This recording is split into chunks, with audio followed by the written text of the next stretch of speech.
바울은 30대 초반의 젊은 목회자인 디모데에게 너의 연소함을 업신여기지 못하게 하라고 교훈했지요. 이는 일상의 영역에서 정말 성도다운 삶을 살아내므로 말미암아 교회의 나이 많은 지도자들이나 또 장로들이나 또는 성도들에게 목회자로서의 권위를 인정받아야 한다라고 하는 그런 의미였습니다. 뿐만 아니라 목회자로서 말씀을 낭독하고 해석해주고 교훈하는 일에도 최선을 다해서 말씀의 권위 또한 그들에게 인정받아야 한다는 교훈이었죠.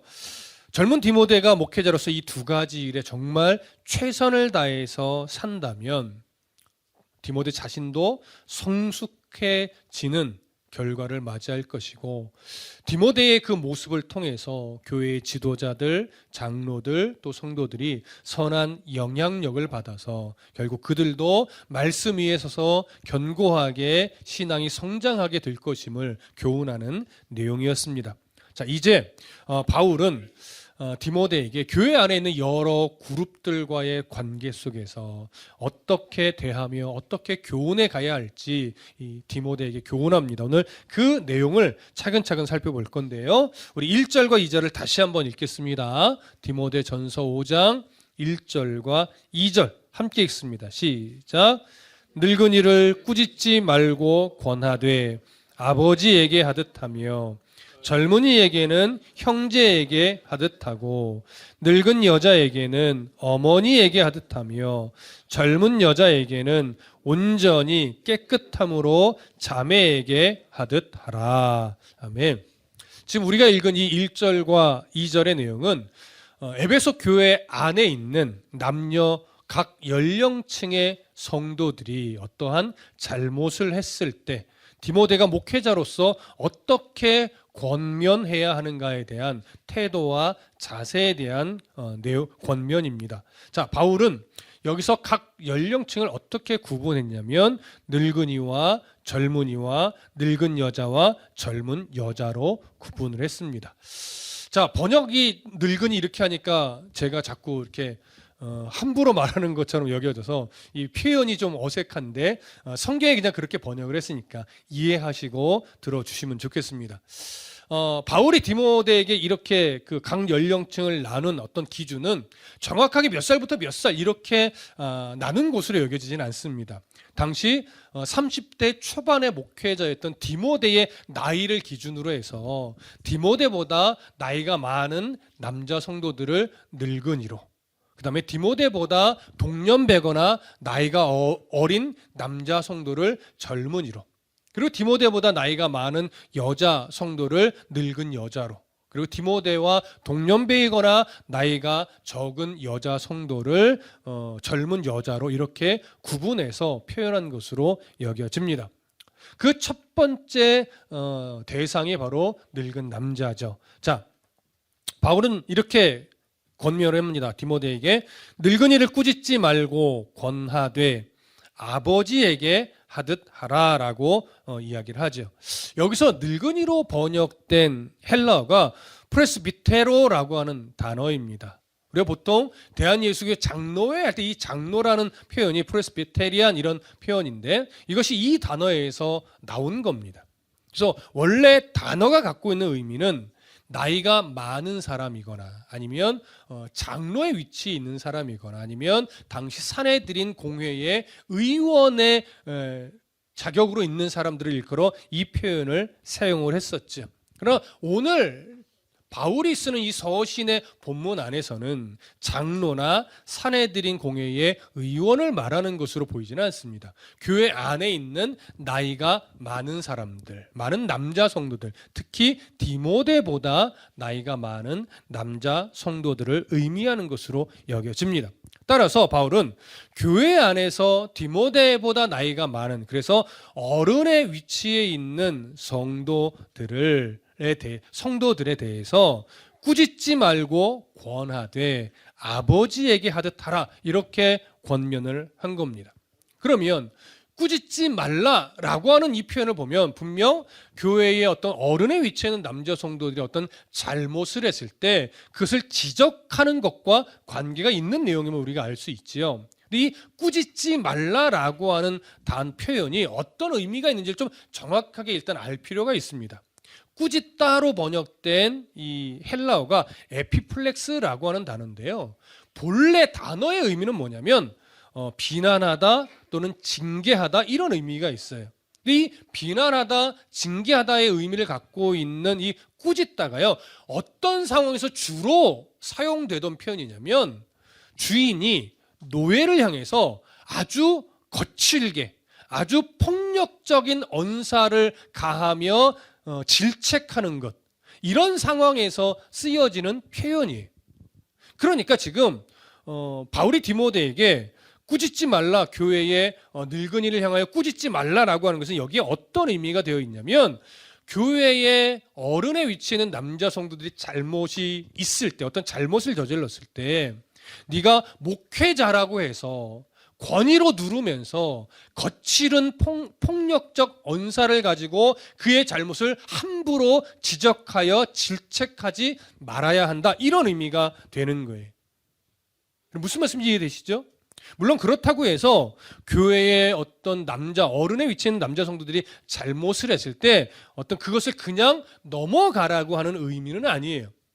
그래서 바울이 어떻게 이 부분을 교훈했냐면 거칠게 폭력적인 언사를 사용해서 막 가슴에 상처와 비수를 꽂아가면서 그렇게 질책하는 것은 잘못된 것이지만 아버지를 대하듯이 지혜롭게 존경하는 마음으로, 사랑하는 마음으로 그렇게 그 잘못에 대해서 권면을 해야 한다. 할 수 있는 모든 존경심과 할 수 있는 모든 예의와 겸손함을 다해서 신중하게 그 잘못을 지적해야 한다라고 하는 의미예요.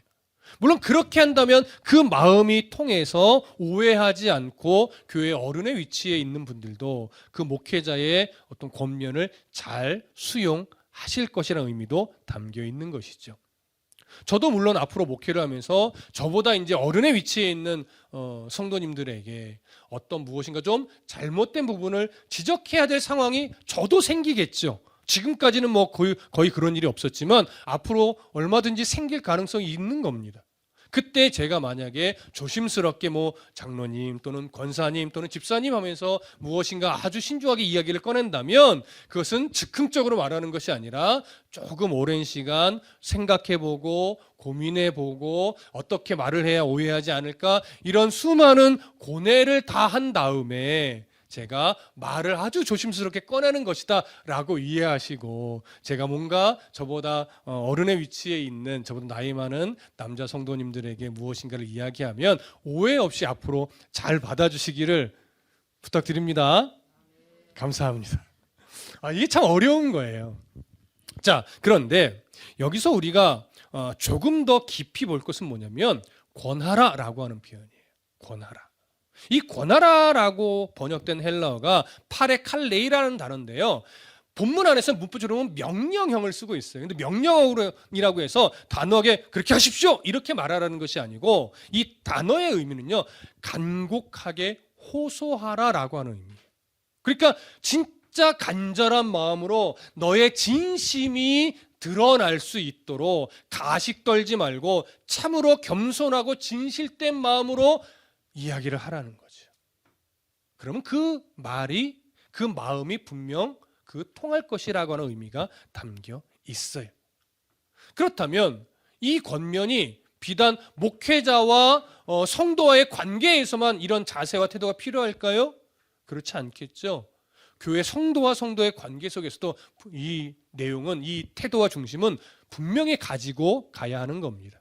그렇기 때문에 오늘 여기서 꾸짖지 말라 또 권하라, 요 두 가지 표현은요, 문법적으로 봐도 이 교회 안에 나이가 많은 남자에게만 해당이 되는 것이 아니고요, 젊은 남자도 목회자가 이러한 태도로, 교회의 늙은 여자도 이러한 태도로, 젊은 여자도 이러한 태도로 함부로 공격적으로 권면하거나 질책하지 말고 마음을 다해 겸손하게 진심으로 권면하고 간곡하게 호소함으로 그의 잘못이 스스로 인정될 수 있도록 그렇게 권면하라는 의미가 되는 거예요. 그래서 이 맥락은 나머지 뒤의 내용도 계속 함께 이어가야 한다는 거, 그걸 좀 기억하시고 나머지 내용을 좀 계속 들어가시면 좋을 것 같습니다. 자, 이해되셨죠?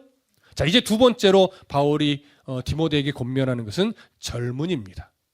젊은이에게는 형제에게 하듯 하라라고 이야기를 했죠. 여기서 말하는 젊은이는 방금 전에도 나누었지만 교회 안에 디모데와 동년배이거나 디모데보다 나이가 적은 남자 성도를 의미합니다. 자, 이런 남자 성도를 향해서 뭐라고 하냐면 형제에게 하듯 하라. 형제라고 표현했죠.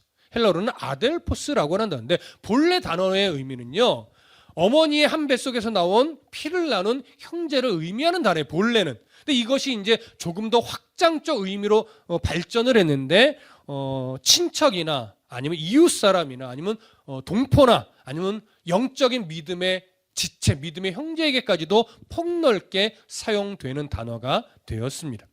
그래서 오늘 본문 안에서는 이 형제라는 표현이 누구를 대상으로 지금 쓰여진 거예요? 교회 공동체 안에서 믿음의 한 가족이 된 젊은 남자 성도를 향해서 이 표현을 사용하고 있는 거예요. 자, 그래서 형제에게 하듯 하라라고 하는 것은 결국 어떤 의미겠어요? 형제가 잘못을 했을 때, 젊은 성도가 뭔가 잘못을 했을 때 나보다 나이적으로 아랫사람이라고 해서 함부로 공격적으로 그 마음에 상처가 되든지 말든지 신경 안 쓰고 함부로 질책하거나 공격적으로 이 공격적인 언사를 퍼붓지 말라라고 하는 거죠. 그래서 정말 마음을 다해서 그 형제를 존중하고 존경하는 그 겸손한 태도를 가지고 간절하게 호소하라. 그러면 그 젊은 남자 성도들과도 분명하게 진심이 통하게 될 것이다. 이런 의미가 담겨 있습니다. 이해되셨죠? 세 번째로는 늙은 여자에게는 어머니에게 하듯하며 이렇게 이야기를 합니다. 늙은 여자, 헬라어로는 프레스비테라스라고 하는 단어를 씁니다. 결국 교회 안에 나이가 많은 여자 성도를 의미하죠.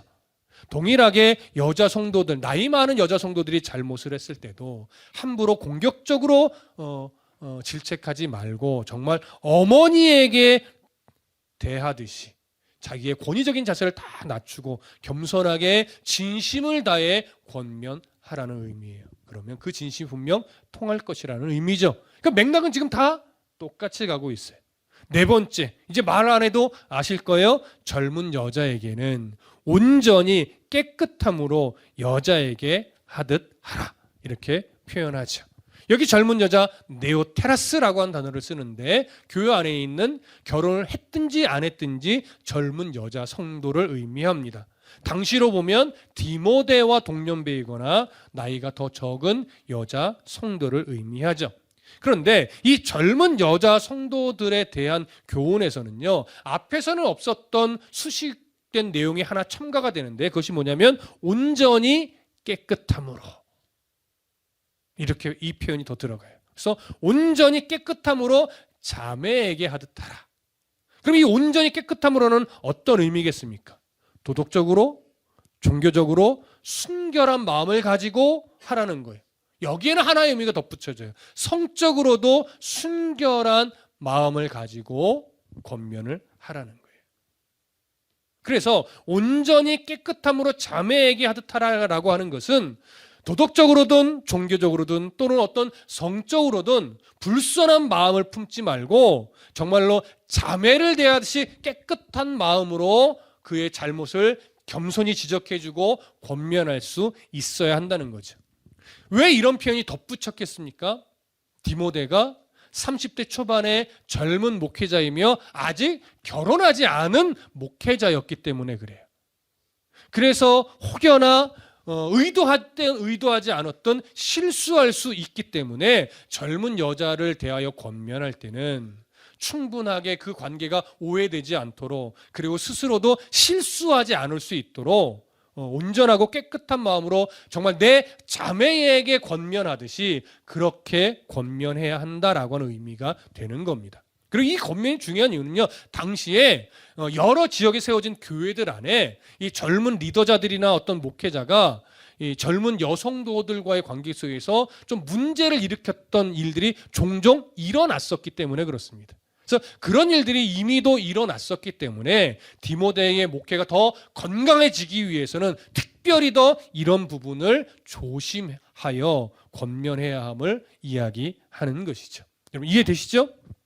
자, 이렇게 바울은 교회 안에 있는 나이 많은 남자 성도들, 또 젊은 남자 성도들, 또 나이 많은 여자 성도들, 또 젊은 여자 성도들의 잘못을 지적할 때 이런 중심을 놓치지 말고 함부로 상처를 주듯이 말하며 함부로 질책하는 것이 아니라 정말로 아버지를 대하듯, 또 형제를 대하듯, 어머니를 대하듯, 자매를 대하듯 그렇게 겸손한 마음으로 진실하게 간곡하게 권면해야 교회가 건강하게 성장할 수 있음을 가르치고 있는 겁니다. 그런데 우리가 이러한 두 절에 담긴 교훈을 잘 살펴보면 4번이나 똑같이 반복되는 표현이 있어요. 그게 뭘까요? 네, 오늘 제목에서도 나오듯이 하듯 하라는 거예요. 누구누구에게 하듯 하라. 아버지에게 하듯 하라. 형제에게 하듯 하라. 어머니에게 하듯 하라. 자매에게 하듯 하라. 이렇게 하듯 하라. 이 표현이 지금 동일하게 반복된단 말이죠. 헬라어로는 호스라고 하는 단어를 사용하고 있는데요. 이 하듯 하라는 기본적으로는 뭐뭐와 같이 여겨라. 아버지처럼 여겨라. 형제처럼 여겨라. 어머니처럼 여겨라. 자매처럼 여겨라. 이런 의미인데 이것이 오늘 본문 안에서는요. 단순하게 누구누구처럼 여겨라. 실제로 아버지는 아니지만 아버지처럼 여기고 대하라. 이런 의미가 아니에요. 본문에서는 더 넓게 가요. 어떻게 해요? 실제로 아버지다. 이거예요. 실제로 형제다. 실제로 어머니다. 실제로 너의 자매다. 그러니까 이렇게 해야 된다라고 하는 거예요. 근데 왜 실제로 아버지라고 하느냐? 교회 공동체라고 하는 것은 세상의 윤리가 적용되는 공동체가 아니라 하나님 나라의 윤리가 적용되는 공동체이기 때문에 그래요. 그러면 하나님 나라의 백성은 어떤 관계로 묶여진 가족 공동체죠? 예수 그리스도의 보혈의 피로 말미암아 새롭게 새 사람이 되어서 탄생된 믿음의 가족 공동체란 말이에요. 그러니까 우리는 모두 예수 그리스도의 보혈의 피로 새롭게 거듭나서 믿음의 한 가족이 된 지체들이에요. 그래서 그 보혈의 은혜 안에서 보면 나의 아버지고 나의 어머니고 나의 형제고 나의 자매가 되는 거죠. 예수님도 마태복음 12장 50절에 보면 무슨 말씀을 했냐면 누구든지 하늘에 계신 내 아버지의 뜻대로 하는 자가 내 형제요 내 자매요 어머니이라 이렇게 말씀하셨어요. 그럼 이건 무슨 말씀이겠어요? 예수님이 그냥 가식적으로 하나님의 뜻대로 행하며 보혈의 은혜를 받은 자는 내가 아버지처럼 대한다, 어머니처럼 대한다, 형제처럼 대한다 이런 의미겠어요? 아니에요.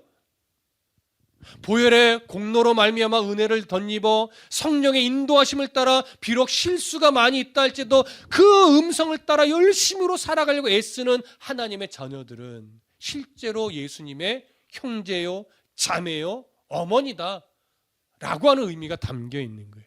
그래서 예수님이 실제로 형제된 우리를 위해 자녀된 우리를 위해 아버지 어머니 된 우리를 위해 자신의 생명을 어떻게 하셨어요?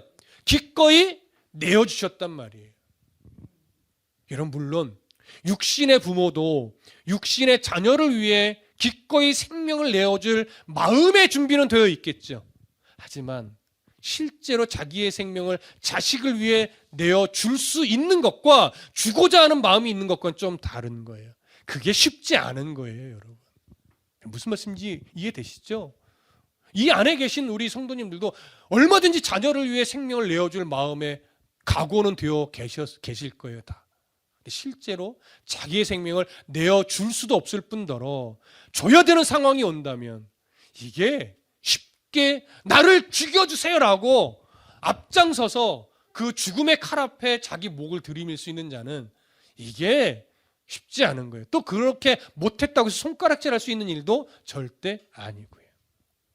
그런데 예수님은 어떻게 하셨습니까? 정말 죄인된 우리를 사랑하셔서 형제요 자매로 여기시고 십자가 위에서 기꺼이 자신의 생명을 내어주셨단 말이죠. 그 은혜를 덧입어 우리는 거듭나서 새로운 믿음의 공동체가 되었기 때문에 우리가 그 사랑으로 한 형제요 자매가 된 거예요. 그래서 예수님이 이런 말씀을 주셨죠. 요한복음 13장 34절과 35절에 보면 새 계명을 너희에게 주노니 서로 사랑하라. 어떻게 해요? 내가 너희를 사랑한 것 같이 너희도 서로 사랑하라. 너희가 서로 사랑하면 이로써 모든 사람이 너희가 내 제자인 줄 알리라. 이게 예수님이 우리에게 마지막으로 주신 새 계명이에요. 내가 너희를 사랑한 것 같이 내가 너희를 믿음의 가족으로 여기고 내 생명을 기꺼이 너희를 위해 내어 주었던 것처럼 너희도 서로 아낌없이 희생할 줄 아는 그러한 믿음의 영적인 가족의 삶을 살아내라. 그런 삶을 열심히 올바르게 너희가 살아내기만 한다면 너희를 통해 세상이 바로 너희가 내 제자인 줄 알게 될 것이다. 너희를 통해 예수님의 사랑이 증명될 것이고 너희의 그런 애씀을 통해 하나님의 나라가 어떤 곳인지를 세상 속에 세상이 알게 될 것이다. 이런 의미가 되는 거예요. 그러니 보세요. 교회도 사람들이 모인 곳이고 너무나 다양한 성향의 사람들, 너무나 다양한 환경에서 살아온 사람들이 모인 곳이기 때문에 때로는 어떤 사람은 서로 함께하기에 불편한 사람도 있어요. 싫어서가 아니라 성향이 안 맞으면 함께하는 게 힘겨워질 수도 있는 거거든요. 우리가 그걸 부인할 수는 없습니다. 그럼에도 불구하고 노력하고 힘써야 되는 것은 우린 주 안에서 정말 한 형제, 한 자매, 나의 아버지, 어머니의 관계로 영적으로 묶여진 자들이지. 그러니까 좀 불편하더라도 내가 사랑으로 대하고 사랑으로 섬기기 위해 노력하고 힘쓰는 게 맞지라고 하면서 애쓰는 거예요, 여러분. 우리가 그 마음을 갖는다고 해서 모든 사람이 정말 편안하고 늘 함께하고 대화가 잘 통하고 이럴 수는 없어요, 여러분. 교회 안에서도 대화가 좀 잘 되는 사람이 있고 좀 미흡고 싫은 건 아닌데 대화가 잘 안 되는 사람도 있을 수 있는 거예요. 또 함께 일을 하다 보면 일을 하는 성향이 좀 잘 맞는 사람도 있고 일을 하는 성향이 좀 잘 안 맞아서 불편한 사람도 있을 수 있는 거예요. 그래서 목회자가 사실은 교회 안에서 어떤 사역을 맡기거나 팀을 이루어서 일을 하게 할 때요, 그 성향을 잘 보고 불협화음이 나지 않도록 이렇게 정리하는 것도 굉장히 중요하죠. 그래서 그런데 보세요.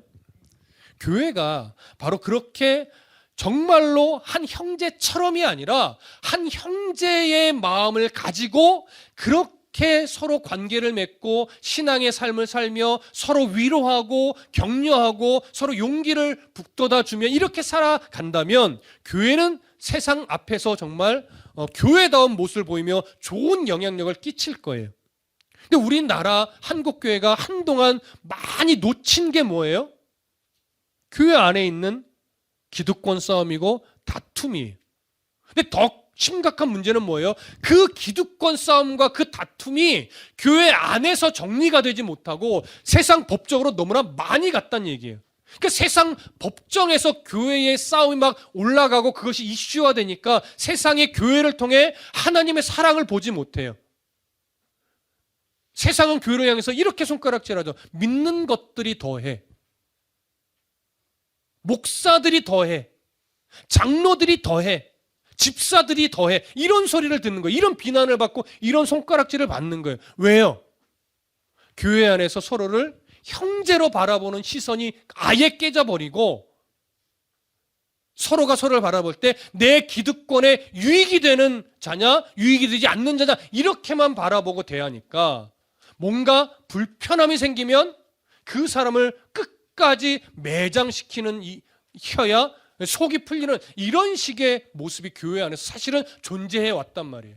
목사는 교회가 마치 자기 것인 양 생각해서 교회를 사유화하려다가 교회 성도들과 다툼이 일어나고 또 교회의 목회자와 장로는 서로의 어떤 기득권을 뺏기지 않으려고 또 다투고 성도와 성도 안에서는 이런저런 불편한 일로 파당이 자꾸 갈라지기도 하고 근데 그런 문제들이 이제 큰 시비로 발전해서 세상 법정까지 가게 된단 말이죠. 이건 누구의 잘잘못을 가리기 전에 가장 먼저 교회 안에 이 말씀, 내가 너희를 사랑한 것 같이 너희도 서로 사랑하라, 이 말씀이 깨졌기 때문에 나타나는 결과적 현상인 거예요. 아버지에게 하듯 하라, 형제에게 하듯 하라, 어머니에게 하듯 하라, 자매에게 하듯 하라, 이 말씀의 그 진리를 마음에 새기지 못했기 때문에 나타난 결과적 현상이라고요. 그래서 교회가 어그러지고 교회 안의 다툼이 세상 가운데로 자꾸 드러나서 세상의 손가락질을 받을 때 우리는 저 교회가 문제야 손가락질하기 전에 우리 안에는 그런 모습이 없는가를 점검하셔야 돼요. 우리 교회는 혹시나 그렇게 문제가 생겨나지 않을까? 나부터 조심해야 되겠다. 나부터 성도들을 바라볼 때 정말 아버지를 바라보고 어머니를 바라보고 형제를 바라보고 자매를 바라보듯이 정말로 그렇게 내가 여기며 살아가야지. 이런 태도를 우리가 놓치지 않기 위해 참으로 애써야 됩니다. 여러분, 우리도 정말 그렇게 바라봐야 되는데 사실 우리가 정말 내 진짜 혈육을 대하듯이 성도를 대하기란 이건 정말 어려운 일임은 분명해요. 우리 안에는 분명 한계가 있을 거예요. 어떻게 내 혈육을 대하듯이 그렇게 성도들을 다 대할 수 있겠습니까? 어렵죠. 어려우니까, 이게 정말 어려운 일이니까 예수님이 새 계명으로 주신 거예요. 내가 너희를 사랑한 것처럼 너희도 서로 사랑하라는 이 계명을, 그래서 계명으로 준 겁니다. 어려우니까. 어렵지만 우리가 이 땅에 사는 동안 이렇게 행하려고 뭐 하는 거예요? 노력하는 거예요. 힘쓰는 거예요. 이게 오늘날 교회의 방향성이에요. 성도와 성도의 관계 속에서, 목회자와 성도의 관계 속에서 이 관계를 이루어 가려고 함께 힘을 내고 함께 노력하는 거예요. 그러니까 이건 일방적으로 나만 잘해서는 되는 것이 아니고 나도 잘해야 되고 여러분들도 잘해야 되고 여러분들과 여러분들이 서로 이 노력을 할 때 교회는 정말 말씀 위에 선 건강한 교회요, 이 새 계명을 이루어가는 건강한 교회로 세워질 겁니다.